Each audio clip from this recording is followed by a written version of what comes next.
오늘은 어제에 이어서 새로운 시대가 시작되었다 두 번째 시간 은혜를 나누도록 하겠습니다. 어제 새벽에 이 나병 환자 한 사람을 예수님께서 치유하셨는데, 그 사건은 단순한 그냥 치유 사건이 아니라 새로운 시대가 시작됐다라고 하는 것을 알려주는 그런 사건이었습니다. 특별히 앞서 누가복음 4장에 예수님께서 이사야서 61장을 읽으시고, 그 이사야 61장은 이스라엘 민족에게 독립선언문과 같다.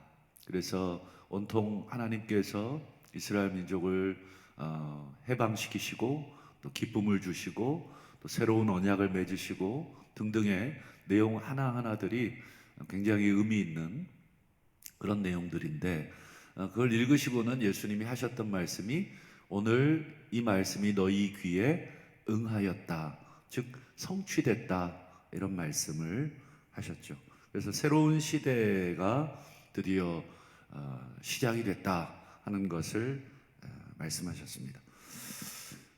오늘은 이제 같은 본문을 가지고 이제 새로운 시대인데 어떤 시대냐, 그리고 그 시대는 과거의 시대와 어떤 차이가 있느냐라고 하는 것을 우리가 함께 좀 보려고 합니다. 사람들이 많은 이적을 행하시는 예수님을 보고 뭐라고 했었냐, 기억을 하실지 모르겠습니다만 여러 가지로 예수님을 향해서 이야기한 게 있죠. 그 중에 한 곳을 좀 보겠습니다. 누가복음 7장 16절인데요. 모든 사람이 두려워하며 하나님께 영광을 돌려 이르되, 누가 일어났습니까? 큰 선지자. 예수님을 보고 사람들이 큰 선지자가 일어났구나. 여기서 크다는 말은 작다, 크다 그런 뜻보다는 위대하다, 이 크다라고 하는 개념이 그렇습니다. 위대한 선지자가 일어났다. 질문을 하나 드려보겠습니다. 이스라엘 역사상 여러분 많은 이적과 기적을 체험했던 시대가 있었습니다. 여러분 기억나시나요? 어떤 시대였습니까? 그렇죠. 엘리야 선지자와 엘리사 선지자 시대입니다. 그래서 열왕기상, 열왕기하를 읽어보시면 그 왕들의 기록이라고는 타이틀을 해놨지만 실제로는 엘리야, 엘리사 선지자의 이 이야기들이 줄을 이룹니다. 그래서 이 열왕기 상하에 보면 마치 주인공이 왕들이 아니라 이 두 명의 선지자인 것처럼 착각이 돼요. 물론 우리에게는 엘리야 선지자가 훨씬 유명하죠. 하지만 단순하게 기적을 일으킨 기록된 숫자만을 비교하면 엘리야보다 엘리사 선지자가 훨씬 기적이 많습니다. 어쨌든 이 두 선지자 시대는 이스라엘 역사상 가장 기적이 많았던 시대로 이스라엘 민족들은 기억을 하고, 실제로 성경도 그렇게 기록이 되어 있습니다. 사람들이 많은 기적을 일으키는 예수님을 보고 어떤 선지자가 일어났다고요? 위대한 선지자. 이스라엘 민족의 머릿속에 위대한 선지자를 꼽아라 그러면 모세도 있고 사무엘도 있고 많이 있지만, 결국은 엘리야 선지자, 엘리사 선지자를 위대한 선지자로 그들의 마음속에는 있습니다. 우리도 조선시대 여러 명의 왕들이 있지만, 여러분들 우리들의 마음에 그래도 어떤 왕이 제일 많이 기억에 나고 또 그런 시대를 사모합니까? 세종대왕이라든지 등등 그런 시대들이 우리의 마음속에 있죠.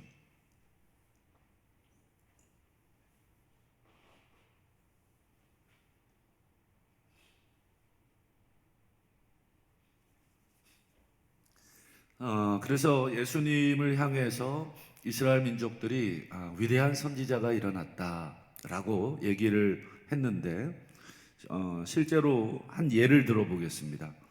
요한복음에 보면 예수님과 제자들이 이 사마리아 동네를 통과하시는데 이 사마리아 동네 사람들이 예수님을 그리고 제자들을 영접하지 않아요. 통과하지 못하도록 못 지나간다.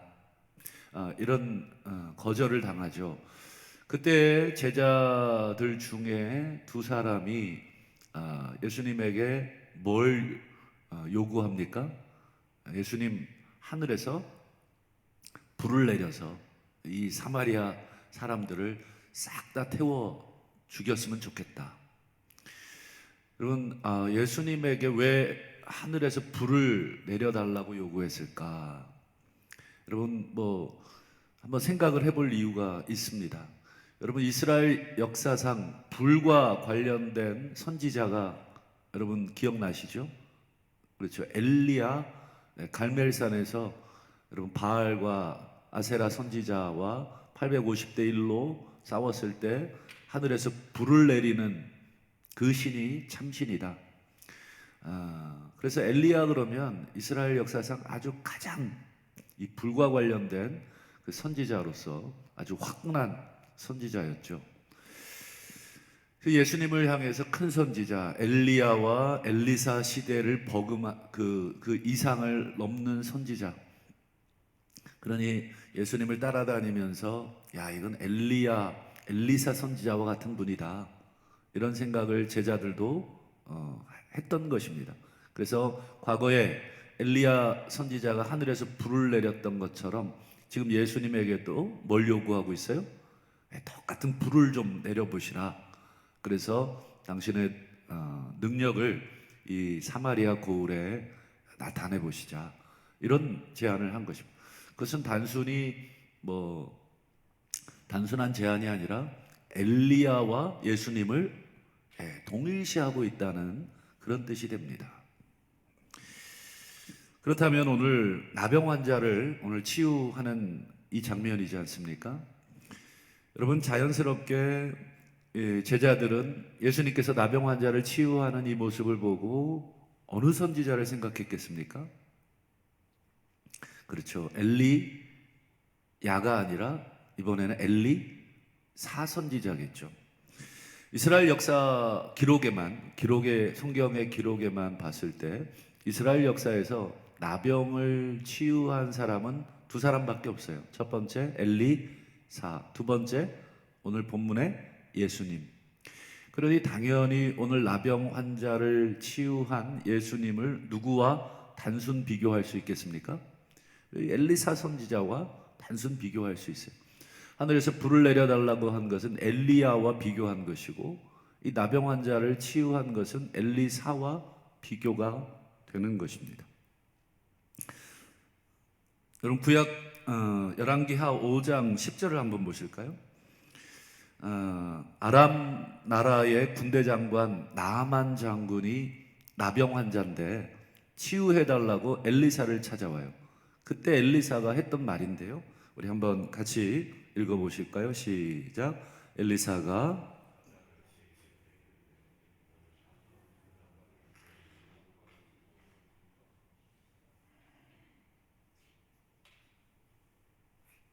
여기 보시면 엘리사가 나병 환자였던 아람의 군대 장관. 이 아람은 당시에 이스라엘과 적대적 관계에 있고 그 나라의 국방부 장관이 병 고침을 받고자 어떻게 보면 이웃 나라 적대적 관계에 있는 이스라엘 땅으로 온 것입니다. 이건 굉장히 위험할 수 있는 상황이죠. 군대 장관이라면 여러분 느낌상 전쟁과 관련된 인물이고 그 군대 장관을 고쳐내라는 그런 요구가 어떻게 보면 뭐예요? 굉장히 위험한 요구인데 만약에 고치면 다행이지만 못 고치면 어떻게 됩니까? 이건 여러 가지 이 외교 문제도 있을 수 있고 자칫 전쟁으로 이어질 수 있는 그런 상황이죠. 좌우간 이 엘리사 선지자가 이 아람 나라 적대국의 군대 장관이 병을 고침을 받고자 왕의 공문을 가지고 찾아오는데 나와 보지도 않아요. 이건 외교적으로 큰 결례죠. 그리고 나와 보지도 않을 뿐더러 요단강으로 가라 그런 거예요. 그리고 7번을 들어갔다 나왔다 들어갔다 나왔다라는 것입니다. 좌우간 이렇게 해서 다행히 이 아람의 군대 장관 나아만의 나병이 치유가 됩니다. 자, 엘리사 선지자는 이런 식으로 나병을 치유했어요. 이렇게 치유해서 놀라운 일들이 있었죠. 그래서 이스라엘 전역에 그리고 아람 국가에 정말 위대한 선지자, 큰 선지자가 있다. 그래서 엘리사 선지자 시대에는 여러분 주변 국가들이 침공을 할 수가 없었어요. 엘리사 선지자를 통해서 하나님께서 막아주셔서 침공을 할 수가 없었습니다. 자, 그렇다면 오늘 이스라엘 역사에 나병 환자가 치유된 기록이 엘리사와 그리고 오늘 예수님. 그러면 예수님은 어떤 식으로 나병을 치유하셨습니까? 그것을 우리가 자연스럽게 비교해서 볼 수밖에 없는데 한번 누가복음 5장 13절을 다시 한번 보실까요? 엘리사와 비교했을 때 예수님은 이렇게 치유하셨죠. 손을 내밀어 대시며 이르되 내가 원하노니 깨끗함을 받으라. 엘리사는 나병 환자를 왜 안 만났을까? 왜 그에게 손을 안 댔을까 했을 때 아마 율법 때문에 안 됐을 가능성이 높고, 그리고 엘리사는 요단강에 몸을 담그라 하는 명령을 했지만 오늘 예수님은 어때요? 몸을 손에 대시고 그리고 직접 나병 환자에게 뭐 다른 행동을 요구하신 게 하나도 없고 그냥 직접 다이렉트로 명령하시죠. 깨끗함을 받으라. 그러니 나았죠. 이런 예수님의 모습 속에서 당시 백성들은 엘리사의 모습을 분명하게 보았을 것이고, 그리고 자연스럽게 엘리사와 예수님을 비교하며, 그리고 예수님이 훨씬 더 위대하시다. 왜요? 엘리사는 뭐 요단강 물을 일종의 도구로 삼아서 치유했는데 예수님은 뭐예요? 아무런 도구 사용도 없이 다이렉트로 명령함으로 나병을 고쳤으니까 딱 단순하게 비교해도 누가 더 위대해 보입니까? 그렇죠. 아무 도구도 사용하지 않은 예수님이 훨씬 더 위대해 보이는 것이죠. 여러분, 자연스럽게 예수님의 이러한 행적들, 엘리야와 엘리사 시대와 버금가는 그 기적들을 뛰어넘는 여러 이적들과 기적들을 이 복음서만 우리가 단순히 봐도 얼마나 많습니까?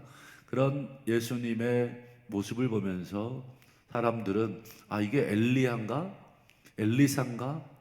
근데 그들보다 더 뛰어나다. 그들보다 더 탁월한 선지자 같다. 이런 모습을 보면서 자연스럽게 내린 결론. 도대체 예수님이 누구냐? 이 사람이 누구냐? 예수님을 단순한 선지자들 중에 하나로 여길 수가 없는 것입니다. 우리 신명기 18장 15절을 한번 보실까요? 우리 한번 같이 한번 읽어주시겠습니까? 시작. 네, 하나님.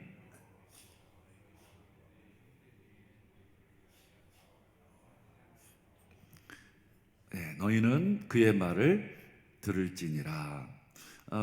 여러분, 신명기니까 누가 기록한 것입니까? 모세가 기록한 거죠. 모세와 예수님 시대는 엄청난 차이가 있습니다. 단순하게 계산을 해봐도 한 1500년 정도 차이가 있습니다. 그러니까 1500년 전에 모세가 이런 예언적 말을 합니다.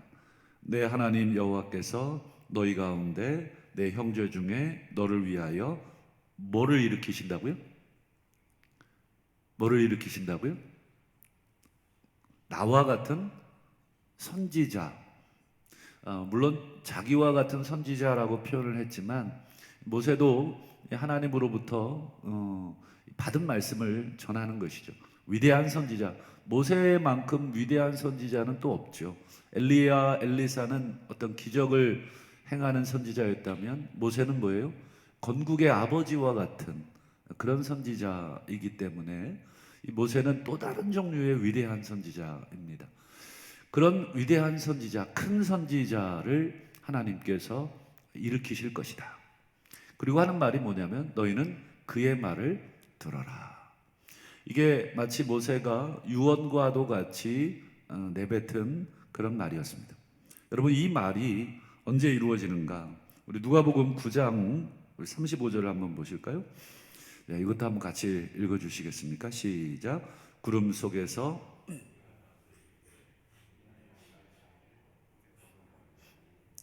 너희는 그의 말을 들으라. 여러분, 이것은 아까 모세가 했던 말하고 어떻습니까? 똑같습니다. 모세가 신명기 18장에서 나와 같은 선지자 하나 하나님이 일으키실 텐데 너희는 그의 말을 들어라. 인간 모세를 통해서 앞으로 위대한 선지자를 하나님 보내실 텐데 그의 말을 들어라. 근데 누가복음 9장에 보면 이제는 모세 정도가 아니라 하늘에서 소리가 나서 직접 하늘에서 소리를 들려주시고 하시는 말씀이 뭐예요? 이는 내 아들이다. 단순한 선지자를 뛰어넘어 내 아들이다. 하늘의 음성, 즉 신적인 존재, 이스라엘 백성들이 그리고 우리가 믿는 하나님이 직접 선지자 정도가 아닌 내 아들이라고 얘기하면서 그의 말을 들으라. 신명기 18장과 누가복음 9장은 단순하게 비교만 해도 예수님이 어떤 존재라고 하는 것을 금방 알게 됩니다. 말씀을 맺겠습니다. 여러분, 우리도 성경을 읽으면서 특별히 복음서를 읽으면서 계속해서 우리 가운데 질문을 해야 되는 게 뭐냐면 단순히 예수님이 치유하셨다. 예수님 나도 치유해 주십시오. 물론 이런 바람이 우리 안에 있지만 정말 성경을 제대로 읽으시려면 이 예수님의 행적들, 예수님의 말씀들이 전부 다 어제 새벽에 말씀드린 것처럼 율법이나 선지자를 성취하러 오셨다. 예수님의 모든 행적 말씀은 다 구약의 말씀을 기반으로, 구약의 하나님이 약속하신 것을 기반으로 성취하러 오셨다 하는 것을 늘 염두에 두고 성경에 질문을 던지셔야 됩니다. 예수님, 당신이 누구십니까? 오늘 이 사건은 구약의 어떤 사건을 우리에게 보여주고 계신 사건입니까? 우리가 구약에 능통하다 그러면 여러분 예수님의 행적 하나하나에 여러분 우리의 눈이 열리게 되죠. 이게 도대체 무슨 일이냐? 이 놀라운 일들, 하나님이 약속하신 일들이 지금 예수 안에서 다 하나하나 이루어지는구나. 그래서 여러분 신약 성경의 가장 위대한 사도 바울은 예수 안에서라는 표현을 가장 많이 사용한 신학자입니다. 예수 안에서. 하나님이 예수 안에서 우리를 구원하셨고, 예수 안에서 작정하셨고, 예수 안에서 성취하셨고, 예수 안에서 우리에게 기업을 주셨고, 예수 안에서 전부 다 예수 안에서. 사도 바울은 내가 예수 안에서 죽었고, 예수 안에서 살고, 내 안에 사는 게 예수고, 전부 다 예수에 미친 사람처럼 예수 하는 것입니다. 그럴 수밖에 없죠. 복음서가 보여준 이 예수는 뭐예요? 성경 전체가 그동안 오실이라고 예고한 그 위대한 선지자를 뛰어넘는 직접 하늘에서 들려준 내 아들이라는 그 음성. 실제로 내 아들이라는 음성은 누가복음 9장 변화산에도 있었지만 세례 요한으로부터 세례 받을 때도 물 위에 올라올 때 하늘이 열리고 내 아들이다. 직접 해서 계속해서 이런 내 아들이라는 직접적 메시지를 하늘에서 주셨죠. 그러니 이 예수님은 단순히 위대한 선지자 엘리야, 엘리사 그리고 모세, 이스라엘 역사상 이들보다 더 위대한 선지자는 없다 칭할 선지자들보다 훨씬 더가 아니죠. 가장 유일한 선지자 하나님의 아들이십니다. 이것이 복음서를 제대로 읽은 우리들의 결론이어야 하고 그 발 앞에 우리도 엎드려야 하는 것입니다. 바라기는 오늘 하루도 우리도 주의 말씀을 들을 수 있기를 사모합니다. 하나님, 나도 주의 말씀을 듣기를 원하고 그 말씀 앞에 엎드리고 그 예수 앞에 우리가 합당한 경배를 드리게 하옵소서. 이렇게 기도하시며 살아가시는 우리 복된 성도님들 되시기를 주의 이름으로 축원합니다. 기도하겠습니다.